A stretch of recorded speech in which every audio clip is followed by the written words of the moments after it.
10 லட்சம் கோடி ரூபாய்க்கு மேல கடன்ல இருக்கு இன்னைக்கு தமிழ்நாடு. அதே போல இன்றைக்கு சில விஷயங்கள் நான் பாராட்டக்கூடிய விஷயம் என்னன்னா, அனைவருக்கும் வணக்கங்க.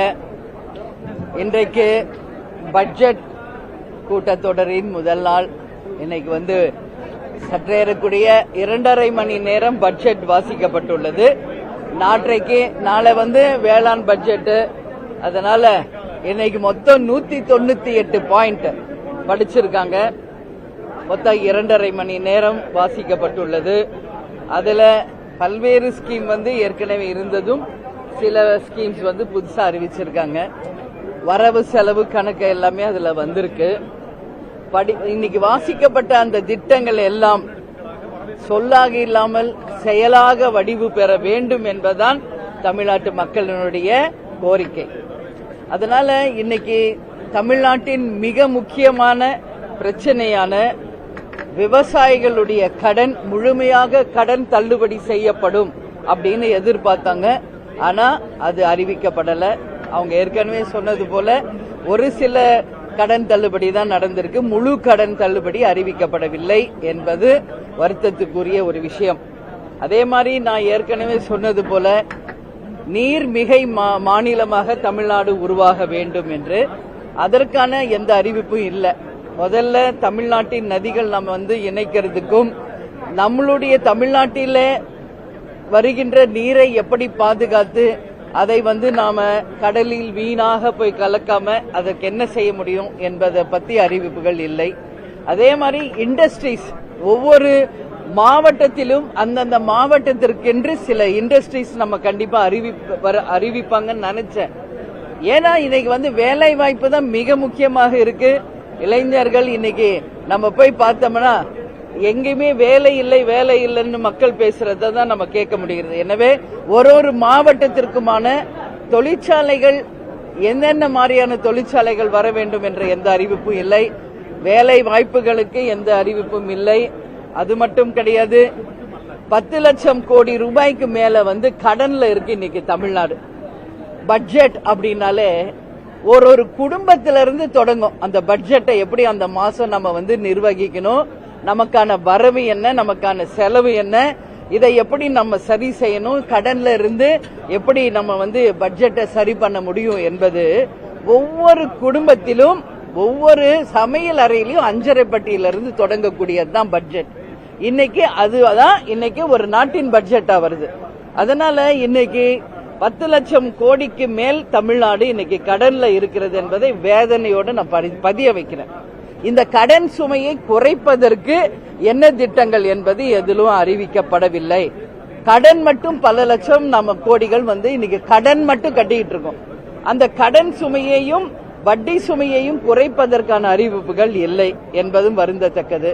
அதே போல இன்றைக்கு சில விஷயங்கள் நான் பாராட்டக்கூடிய விஷயம் என்னன்னா, நகர்ப்புற மேன்மைப்படுத்துவதற்காக நம்ம கூவம் நதியும் நம்மளுடைய நதிகளை சீரமைத்து அதை மேம்படுத்துவதாகவும், சாலைகள் சீரமைப்பு, அதுபோல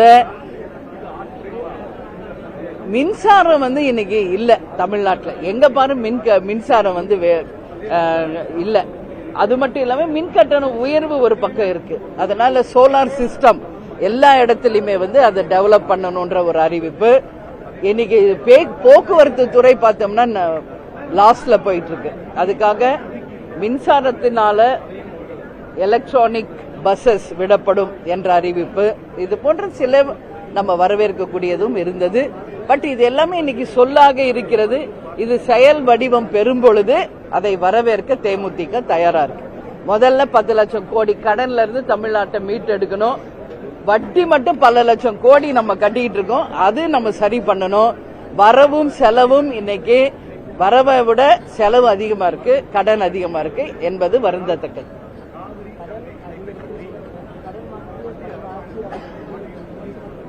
இல்ல அதுதான் கடன். இது இப்போ கடன் ஏறிக்கிட்டே போகுது, வட்டி ஏறிக்கிட்டே போகுதுன்னா அப்ப எப்படி இது? அவங்க இதுக்கு முன்னாடி இருந்த ஆட்சிகள் 3 லட்சம் 4 லட்சம் கோடியில இருந்து இன்னைக்கு 10 லட்சம் கோடி ஆயிடுச்சு. இப்ப சில ஸ்கீம்ஸ் அறிவிக்கப்பட்டதுனால மேலும் ஃபர்தரா ஒரு 1 லட்சம் கோடி அதிகமா தான் செலவு வருது இப்போ. சோ செலவு பத்தி பேசுறோம், பட் வரவு என்ன? இந்த கடனை எப்படி குறைக்கிறது, வட்டி எப்படி குறைக்கிறது என்பதற்கு எந்தவித அறிவிப்பும் இல்லை என்பது வருத்தத்தோடு நம்ம சொல்லிக்க வேண்டிய விஷயம். பட்ஜெட்டை பத்தி நான் அதான் சொல்றேனே. இல்ல இல்ல இல்ல ஒரே வார்த்தையில நம்ம சொல்லணும்னா, கடன் இல்லா தமிழ்நாடு வரணும், வட்டி இல்லாத தமிழ்நாடு வரணும். அதற்கான அறிவிப்பு இல்லை என்பது வேதனைக்குரியது. ஏன்னா கடன் இல்லாத நாடு தான் சுமை இல்லாத நாடு. மக்களுக்கு அந்த சுமை இல்லாத ஒரு கடன் இல்லாத ஒரு தமிழ்நாடு உருவாக வேண்டும் என்பதுதான் தேமுதிகவினுடைய எண்ணம்.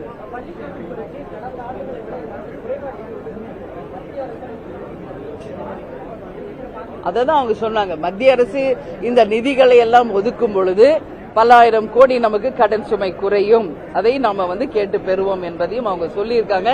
இன்னைக்குதான் அறிவிச்சிருக்காங்க. இது செயல் வடிவமாகி இந்த திட்டங்கள்லாம் முறையாக வரும்போது அதை பத்தி நம்ம சொல்ல முடியும்.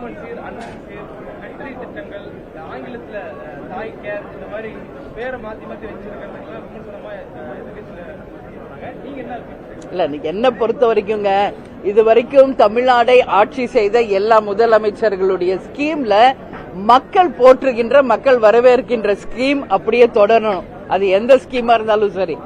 இன்னைக்கு பாருங்க, நம்ம மதிய உணவு திட்டம், அதே போல இப்ப காலை உணவு திட்டம், வீடு தேடி மருத்துவம், அது போன்ற பல்வேறு திட்டங்கள் இருக்கு.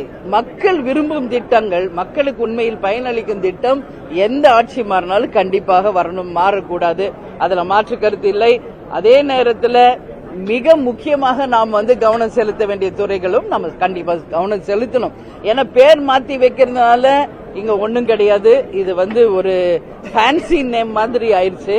பட் மக்களுக்கு பயனளிக்க கூடியதா இருக்கணும்ன்றத எங்களுடைய வேண்டுதல். என்ன எக்ஸாமா இது மதிப்பெண்ல இன்னைக்கு சொல், இது செயலாகட்டும், அப்ப நான் மதிப்பெண் கொடுக்கிறேன். நன்றி நன்றி நன்றி.